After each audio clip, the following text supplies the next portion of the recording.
nta gihe erega Imana yaturemanye urukundo hari igihe ubabara ukababara ukavuga ati sinzongera gukunda ariko ntago bishoboka nubwo wakubita umwaka umwe 2 3 ingahe n'icumi yenda yashira ariko kuko Imana yaturemanye urukundo n'ubundi ruzagaruka uzahura n'umuntu nyine arugushira yaba gukubeshya yaba kubwiza ukuri kuko nyine n'ubundi umuntu umumenya mu bantu nge rero ntago navuga ngo ntago byafashe igihe kinini kugira ngo nsubire mu rukundo nta nubwo navuga ngo ntago urukundo rwawe rwarashize wenda rwashize ku muntu ariko naho mba gukomeza ngakunda mugeze mu muntu nyikundira nge mbyange se ntago abyanga bivuze ko ubu ufite umukunzi yego ntago urukundo ari sex ariko umuntu nimba yumva ko mukundana kubera sex nyina cewe kuko urukundo ni ibiganiro ni ibitekerezo donc no gusharinga byishimo ntago ari sex ariko icyo abakurikiye nimba ari cyo abakurikiye nyine ntago utinda kubibona iyo uri umukobwa nyine utekereza cyangwa ureba kure nubwo byatinda ariko urabibona none se viyaganisha urukundo nyine ntago utaka nk'uwa mu rugo cyangwa ari cyo abagukeneye kuko buriya iyo kugira ngo akumenye hari abatipe bakoranye benshi n'abakobwa bari inshuti benshi ariko niya kunze uwo mukobwa uwo mutipe yahisemo ko ari cyo agukeneyeho agukurikiyeho ese ni kesto arimo kukimuha cyangwa se arimo kukibona ese niki yabanyeneyeho gukora sex gusa kuki se atabanyeneyeho ko twakorana live iyo umuntu mukorana live donc mumbana mu buzima bwose na sex yes ibiri ngombwa igere ikaza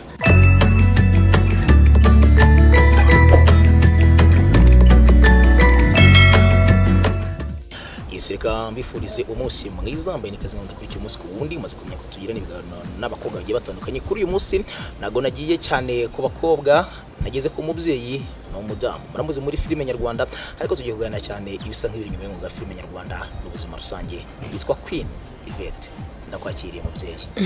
urakoze umeze neza sava Queen uracyari umwamikazi cyane rwose umutima w'abafana bawe cyangwa umutima w'umuntu hose umeze fresh savana ari yego tugusanze mu rugo n'amasaha y'umugoroba n'ubundi horera birite guti uyu munsi direka no muri weekend none uko iteye mu gitondo kuri uyu munsi musanze sha nafite abashitsi nyine nta bintu bitasanzwe yego ni cyagushimishije cyane kuri uyu munsi ibihe nagiranye n'abashuti banjye icyakubabaje n'ubwo umunsi tararangira sha nta na kimwe yego ni nk'umuntu ko tutanye bivuga ni ikiganiro njyana n'abakobwa ndetse n'abadamu bagiye batandukanye umwihariko ku buzima rusange kiba kigamije cyane kuba cyatanga isomo muri rubanda yaba umudamu cyangwa se umukobwa akareba icyo yigera kuri iki kiganiro tuba twagiye tunakora reka mbere inyuma gato ya mukobwa Yvette ataraba umudamu yitegeza ko naba umudamu niki afite amashyushyu mu kuzaba umudamu cyangwa se kumenya uko umudamu ameze akiri umukobwa yarafite ayo mashyushyu mu buzima bwa kidamu mbako nza umudamu mwiza umumama mwiza ufite ayo mashyushyu nyine ubona umudamu muri quartier atambuze bati wawe numva kuza nkora umudamu kubera iki buryo umudamu yita ku bana biwe na buryo yitwara muri societe yego nize mano wahawe cyo kiri umukobwa ukavuga ati babakubwira ati mwana wacu uri umukobwa no umudamu uzagendera kuri iki kubaha donc kubaha mu buzima busanzwe kuba buri muntu wari we wese kandi nkanirinda nyine kubona kitwara nabi imbere y'abantu even niyo abatari imbere y'abantu nyine buri gihe ngahora mbese nganirirwaho neza yego ngiriwe n'ubuntu nganiye n'umudamu ufite n'umwana w'umukobwa nk'umwana w'umukobwa wumva rese umama rya buri munsi wenda ubu ngubu sinzi nete n'imyaka ushaka gutagira umwanya wo kumugariza ko namara kugira imyaka y'ubukobwa ati mwana wanjye uzagendere kuri iki kubera impamvu neza icyo numva umwana wanjye namugira inama gukunda abantu kwiyubaha bise kuba intangarugero muri societe ahagiye hose bise akaba intangarugero hari abavuga ngo gushaka ni byiza udashaka ikabiza kurushaho aho ngo ukikirire ruhande iyo washatse bikaguhira biba byiza nabwo bitaguhiriye hari igihe usanga hari ibyiza kuruta kuba wabashatse yego ubu turi kumwe nk'umusingo mama ntandukanyiriza ubuzima bwo kuba ufite umugabo no kuba uri single man nko wenda bimeze kuri wowe ndibaza ko ntabwo basingo mama bose babaho kimwe. Hari uba ari single mother nyine ugasanga life nyine yamukomereye, wenda twese duhura n'ibibazo ariko ugasanga nyine life yamukomereye, abuze uburyo byitwaramo, nyine acitse intege. Hari n'usanga aba strong, ugasanga kuba yaba ari single mother ntabwo ari ibintu nyine bihambaye, kuko n'ubundi ibibazo ushobora guhura nabyo uri single mother cyangwa se uri married cyangwa wenda ufite umupartner, ntabwo byose birashoboka mu buzima. Ushobora kuba ufite umuntu ugasanga munyuze mu bibazo, hari no kuba ufite umuntu no kuba utamufite ugasanga still unyuze mu bibazo. So bivana nuko donc biterwa nuko wowe wakira ibintu n'ukuntu ujera ubuzima bwawe, mbese ujera life yawe. gutandukana ku bashakanye batamaranye igihe kinini, so kwihangana guke muri bo niko umuntu yabyita. Gutandukana hagati y'abashakanye batamaranye igihe kinini, mu myaka nk'10-15 gutyo. Oya, hari igihe abantu bagira donc ubuzima babaho ugasanga ntago nyine bari guhuza, kandi iyo abantu batari guhuza bararekana kugira ngo buri umwe abeho afite amahoro n'undi asigara afite amahoro. Iyo mubana neza sava, nabwo mutumvikanye mushobora kubana mu bundi buzima busanzwe nk'inshuti se cyangwa nk'abantu bafite ibyo bahuriyeho. Iki bugiye mu buzima bw'urukundo Yvette? Guha agaciro umuntu wese ufitiye urukundo, donc kubaha umuntu mbese wofasha umwanya akangirira urukundo akanyishimira. Yacyo nigiye mu buzima bw'urukundo, kutababazanya, kudahemukira abandi. Yego. Wigeze wibabaza cyangwa ngo utekereze kwibabaza kubw'urukundo wenda kubwo kwahemukiwe? Before byabayeho, ariko naje gusanga hari byinshi ngombwa kuruta gutekereza ku rukundo gusa, cyane ko hari igihe ushobora kwibabaza ko umuntu yanyanze cyangwa yamemukiye, ariko kwa kwibabaza kandi ufite abana bagukeneye kuruta uwo muntu. Mbere yo kwibabaza nyine ubu ngubu umuntu abanza agatekereza se simfite abana ubundi, abana nibo bankeneye cyane kuruta uwo muntu, kuko umuntu aragenda hakaza n'undi. Amajenisha agiye akorwa hagati y'umwaka wa 2018 kugeza 2020 yagiye agaragaza ko gatanya zagiye zibaho ziyongereye cyane kubwikwewe bitandukanye n'imyaka yabibanjirije. Kuri Yvette wenda unabibonaho gato, wenda utekereza ko kuri wowe utekereza ko ushobora ko biterwa n'iki ku bintu bituma gatanya zibaho cyane mu ngo z'abashakanye? Ubushize nabivuze muri interview y'ubushize, akenshi abantu bataganira ku bibazo biba biri mu rugo, ntago batindana. Swat ushobora kwihangana ukabembereza, ariko nyine nk'umuntu nyine abantu turabanyantege nke, hajya ugeraho ukabura imbaraga pe, ukavuga ati shandarekeye aho. Ubwo nyine umutima uba wananiwe. Ni naho usanga iyo ukomeje guhatiriza usanga wikoreye, donc ukoze ikintu kibi kubera kubabara. Ariko iyo ubona ko nta kutagize, uravuga ati rero muvandi tubigenze gutya, komeze life yawe nayo nkomeze yanjye. Ariko iyo muganiriye mugakemura ibibazo biba ari sawa, cyane ko wenda abana baba babakeneye mwese, ariko nanone mutanabana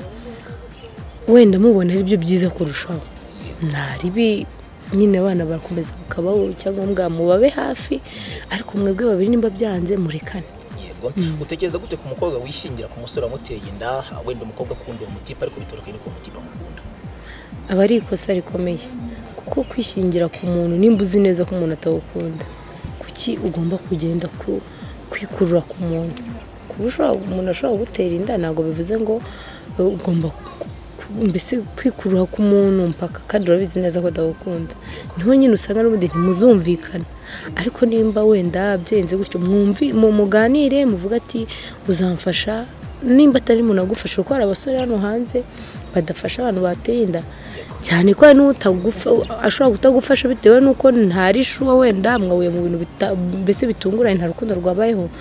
Hari uruhande rumwe abasore nshobora kumva n'abakobwa nkabumva, ariko umukobwa nimba yishingiye aba yirengeye ko mbese azirengeye n'ibibazo byose bizavuka.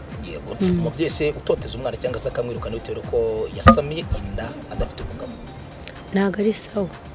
ari sawa, kuko umwana ashobora kugenda akagera hariya agahura n'ibibazo. Twese nyine turi ababyeyi,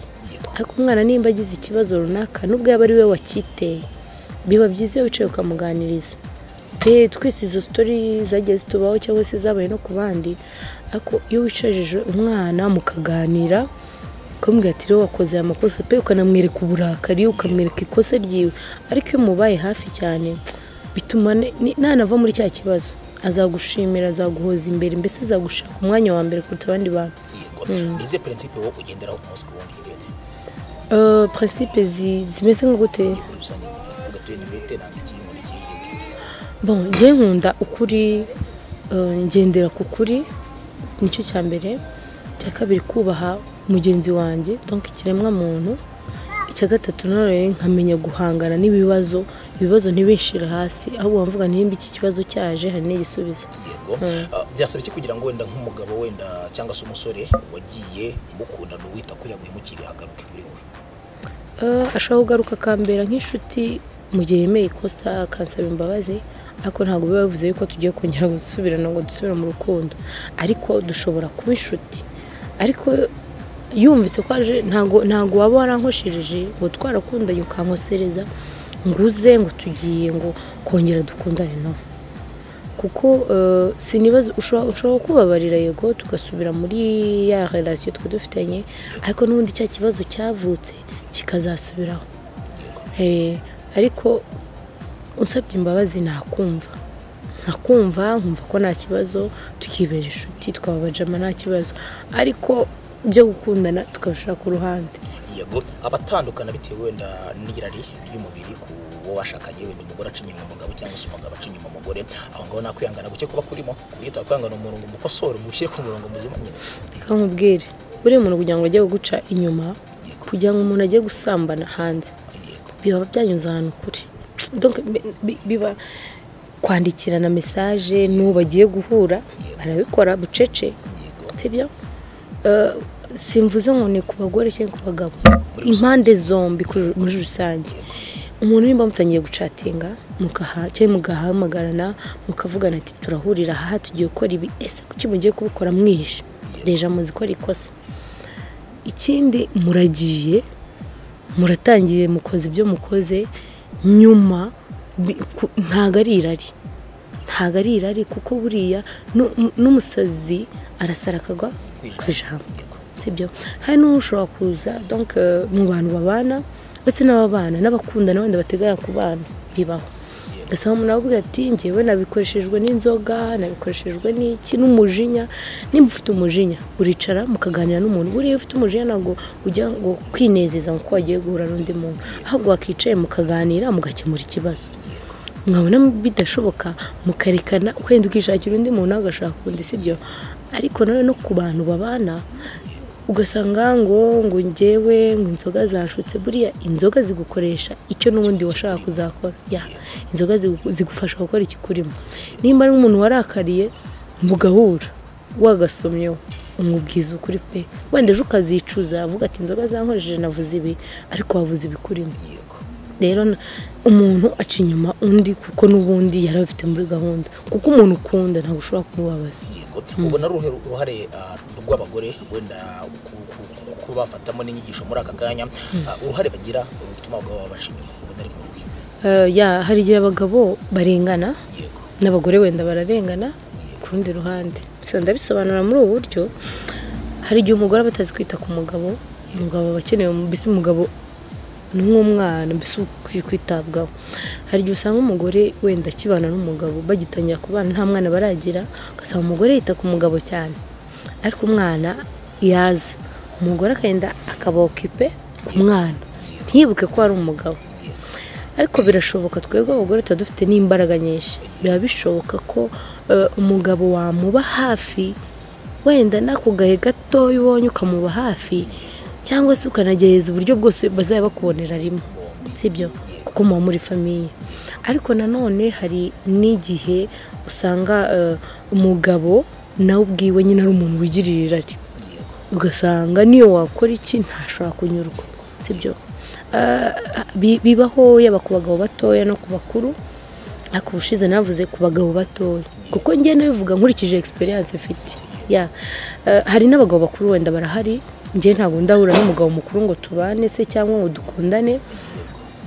nabo barahari bitewe n'uko hari abo tuganira ndabizi. Ariko ku bagabo bakiri batoya hari igihe noneho muhura bitunguranye, murakundanye noneho kubera rwa rukundo rwo mu busore no mu bukumi, ugasanga amaraso ashyushye, murashaka guhita mubanye ntimurabataya, ugasanga nyine ibintu birajagaraye, mukundanye iminsi ingahe mugezeho murarambiranye, cyangwa we arakurambi wenda ugasanga wowe umukobwa hari ukuntu nyine umukobwa yiha umuhungu cyane, cyangwa se umuhungu nyine agakoresha umukobwa cyane mbese nkamujyaho igikoresho cye, ugasanga nyine birabaye muratandukanye, aguciye inyuma bitewe n'uko ntabwo yabanje kurya ku buryohe bwo hanze ngo yumve yikoreye nyine bwa busazi bwose agomba gukora hanze. Ndaza kuza n'ikibazo kimeze ngo gushakana n'umusore ukiri imanzi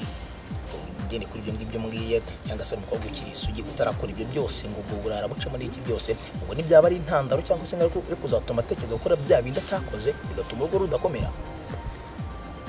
Ibintu byose rega ni mu mutwe no mu mutima, sibyo? Ashobora kugenda akajya gukora ibyo ngibyo kwenda hari ubuzima atabanje kunyura ngo aryoshye nk'umusore, sibyo? Ariko nanone ibintu byose nitwe tubyisetingamo. Nimba nisetinze bako ngiye Yvette iwana uyu nguyu ngomba kumuvaho nkajya kuri uyu, ubwo babivuze ko nyine n'undi nabyisetinze mu kandi ngomba kubikora. Ariko nimba wowe waririnze uri umusore nyine ntabwo bigikunda kubaho, ariko barahari, sibyo? Rero nimba bagihari ashobora kuvuga ati njyewe urugero njyewe nkanjye Eric ngiye kwicara ntuze mpaka igihe nzaryamana n'umukobwa tubanye mu nzu, umukobwa nyine ugiye kumbera umugore yabyisetinzemo ntawabimushizemo bigakunda. Hari n'uwo atarabikoze noneho yagera mu rugo ugasanga hari ibyo atari kunyurwamo, akigira hanze yagera hanze agasanga bimeze neza kurusha mu rugo. Agasanga ibintu tayari ni igihe kitari gitoya wamaze inyuma y'urukundo, wenda yo kuvuga ati nyine iki ni iki bitewe n'uko turi kumwe n'umuntu w'umutware niryo mutima wanjye ko akavuga ati no naba tayari kugaruka mu rukundo bitewe no kwibagiza hahise. Nta gihe erega Imana yaturemanye urukundo, hari igihe ubabara ukavuga ati sinzongera gukunda, ariko ntago bishoboka. Nubwo wakubita umwaka umwe 2 3 ingahe n'icumi yenda yashira, ariko kuko Imana yaturemanye urukundo n'ubundi ruzagaruka, uzahura n'umuntu nyine arugushira, yaba gukubeshya yaba kubwiza ukuri, kuko nyine n'ubundi umuntu umumenya mu bantu. Ngiye rero ntago navuga ngo ntago byafashe igihe kinini kugira ngo nsubire mu rukundo. Nta nubwo navuga ngo ntago urukundo rwawe rwarashize, wenda rwashize ku muntu, ariko naho mba gukomeza nkakunda mugeze mu muntu nyikundira ngiye mbyange se ntago wabyanga. Bivuze ko ubu ufite umukunzi? Yego. Nakwifuriza amahirwe y'imigisha muri ibyo ngibyo. Hari abantu bagira ikibazo tugendeshere gato kuri bikora tuvuzeho gatoya by'umusore wenda wifasha akirinda akavuga ati ngewe negereje umukobwa wanjye. Hari abakobwa babengwa n'abasore kuko babimenye icyo bita avance yuko bakobwa cyangwa se babana, umukobwa ngongwa akwiye gutakaza umukunzi kubera ko yamwimye kandi n'umuntu agomba kuzamuha. Nago urukundo ari sex, ariko umuntu nimba yumva ko mukundana kubera sex nyine aceho, kuko urukundo ni ibiganiro ni ibitekerezo, donc no gusharinga ibyishimo ntago ari sex. Ariko nicyo abakurikiye nimba ari cyo abakurikiye nyine nta gutinda kubibona. Iyo uri umukobwa nyine utekereza cyangwa ureba kure nubwo byatinda ariko urabibona. None se viyaganisha rw'urukundo nyine nta gutaka nk'uwa mu rugo cyangwa ari icyo abagukeneye, kuko buriya iyo kugira ngo akumenye hari abatipe bakoranye benshi n'abakobwa bari inshuti benshi, ariko niyo akunze uwo mukobwa uwo mutipe yahisemo gukora icyo agukeneyeho agukurikiyeho. Ese in case turimo kukimuha cyangwa se turimo kukibona, ese niki yabanyeneyeho gukora sex gusa, kukiza atabanyeneyeho ko twakorana live. Iyo umuntu mukorana live donc mumbana mu buzima bwose na sex, yes ibiri ngombwa igere ikaza. Nimba umukobwa akubwiye ati ndagukunda kandi ko kubibona ko gukunda, ukabona yuko bise mukwiye kwihangana nimba kuko mubona yuko igihe cyo kubana cyageze umukobwa we yumva ko ashaka ko muzaryamana kuko mwabanye wabimwubahiye sibyo yego ni iki wize mu myaka umaze kuri iyi si kutizera abantu kutizera abantu ya cyagushizemo cyangwa nizera umuntu bitewe nuko umutima wanjye nyine wantumye kumwizera ariko ntabwo napfa kubona umuntu ngo mwizere uje umbwiye iki nubwo wampa iki ya nkwizera nshobora ko mwizeye ariko yego se dusa nk'abagana ku musozo niyo nama agira umukobwa cyangwa se umudamu bitameze neza mu rugo ku mudamu bitameze neza mu rugo n'umukobwa yitegura kujya mu rugo cyane mu inama yo gusenga kuko iyo usenze nyine ni byinshi Imana igufashamo kubera mu inama yo gusenga bindi nyine Imana ikabyikorera niriye jambo wabwiwe no mu mama ukuze yaba mama wawe nyogokuru cyangwa se undi runaka bitewe na situation yarakubonye muri icyo gihe wibuka ijambo zirikana ryiza yaba impanuro yaba nyine bitewe na situation yarakubonyemo ni nk'ibyo byose nyine kugabanya kwizera abantu cyane niki ufatira nk'igitekerezo kuri mama wawe cyangwa wigira kuri mama wawe nuko ari umudamu mwiza